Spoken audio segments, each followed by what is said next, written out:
The Equity Office at the University of Waterloo is pleased to present a video series that amplifies the many diverse voices and experiences of our campus community. In this series, we'll connect with folks and get to know them by asking a variety of questions. These range from questions about their life and work at Waterloo and beyond. In this episode, which is part of our series of getting to know members of the Waterloo Black Faculty Collective, the Equity Office is so pleased to welcome Dr. Kofi Campbell. Welcome, Dr. Campbell, and thank you for being with us today.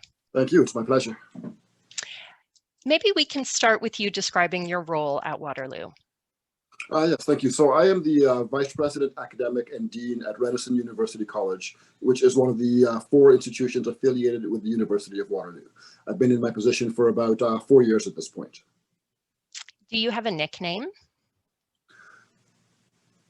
No. By which I mean not one that is probably fit for public dissemination. That's fair. What one thing do you love about working from home? I love being able to pop up and see my kids at odd times throughout the day. It's very fantastic in that regard. What one thing don't you love about working from home? The isolation, I suppose, from my colleagues as well. You know, so much of university work happens in the corridors and in hallway conversations, just by being able to be around each other and feed off of each other's energies, and that's what I really miss. Tell us about your involvement with the Black Faculty Collective. You know, I was one of the people who originally called the Black Faculty Collective together. I was in my office one day, and Dr. Kathy Hogarth, who I'm sure you will be speaking with as well, you know, we were having a long conversation about things that were happening on campus, and we just realized that we needed support. We needed to speak with a collective voice, that one or two of us, you know, sending an email to the provost or whatever wasn't necessarily quite as effective as you know, the full range of Black people on campus being able to speak collectively with a single voice. That we realized how powerful that was, and so I called the group together, and from there it really just took off and took on a life of its own. It's really fantastic to see what we've become. Can you describe what areas of research interest currently excite you? Certainly. So my own research is focused really on 2 prongs at the moment. One is on the queer literatures and the queer cultures of the Caribbean diaspora. That's sort of my main area of academic research work at the moment. But I've also really, in recent years, taken up the question of leadership, and in particular BIPOC leadership within the academy throughout the Canadian national landscape. What have you recently succeeded at? One of the things I'm particularly proud of recently was really the Conversation Conference, which I organized in conjunction with Gina Hickman from the Equity Office. This was a national anti-racism conference focused on the higher education sector.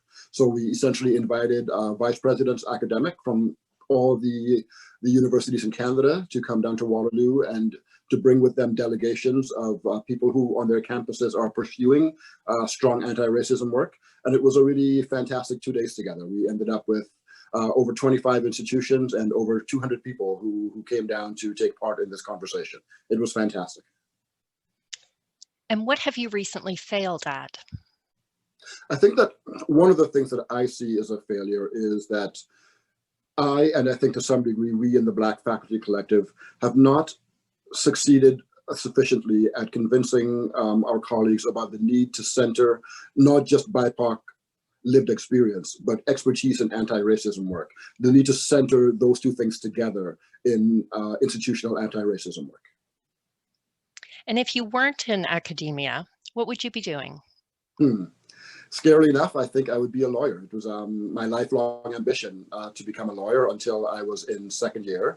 And I remember the name of the professor, Dr. J.H.C. Reed, who introduced me to John Donne. And from that moment on, there was no doubt in my mind that I was going to be an English professor. What or who encouraged you to pursue graduate school? You may have answered that question, but maybe not.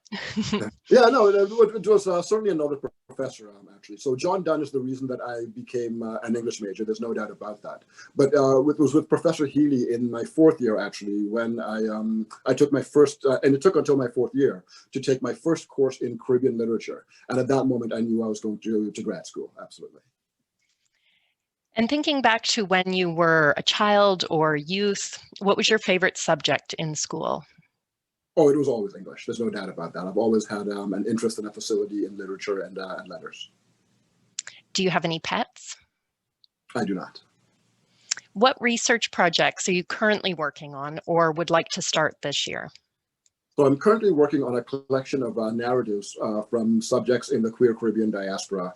There's just not a lot of, the body of literature, of literary writing is growing, but there's not really a lot out there about the actual lives, the lived experience of queer people in the region. And I really would like to get as much of that out into the public consciousness throughout the world as possible. What are 3 things you think students are thinking about that the rest of us need to pay close attention to? Student mental health. I think that that's a really important one, especially in these pandemic times. There's no doubt about that. I think the quality of their education, they're quite apart from mental health issues. I think right now students are really concerned about the format in which their education is being offered. Not necessarily that they're critical about it or that they don't like it, but it's just something that's new and unfamiliar for all of us. So I think that that's certainly a big deal. And I think social justice issues. I think our students have become much more attuned to what's going on in the world and much more willing and able and eager to, in fact, to enact their own changes on that world. And I think it's a really, it's a fantastic thing to see in our students today.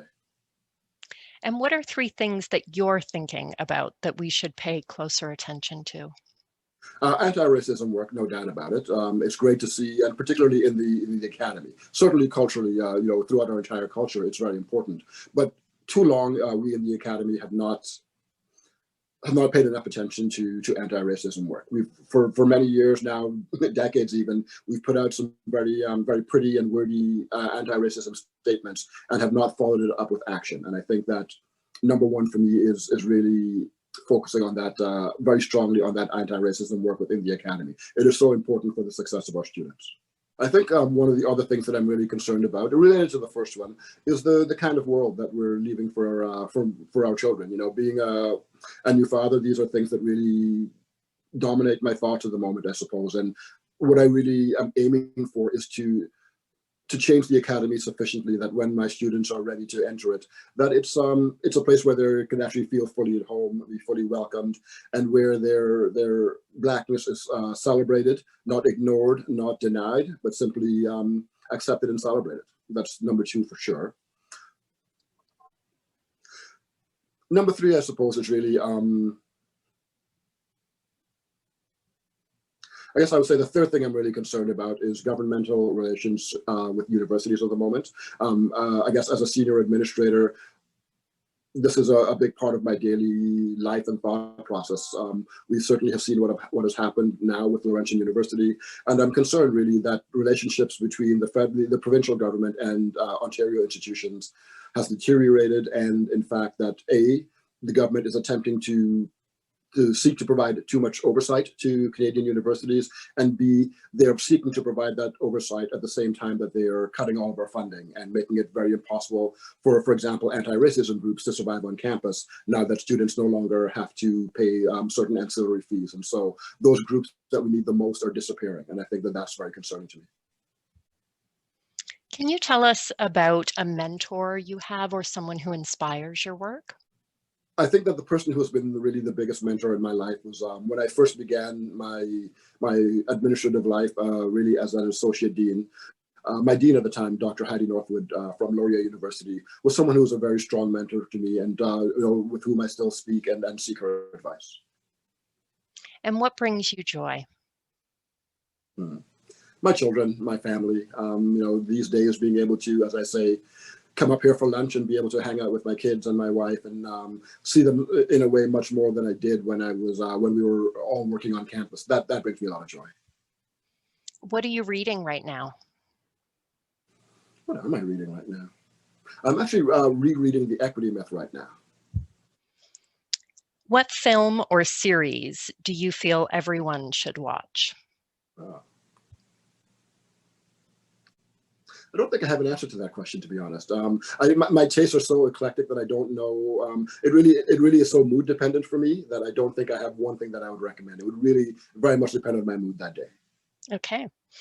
Name one brilliant thing from 2020.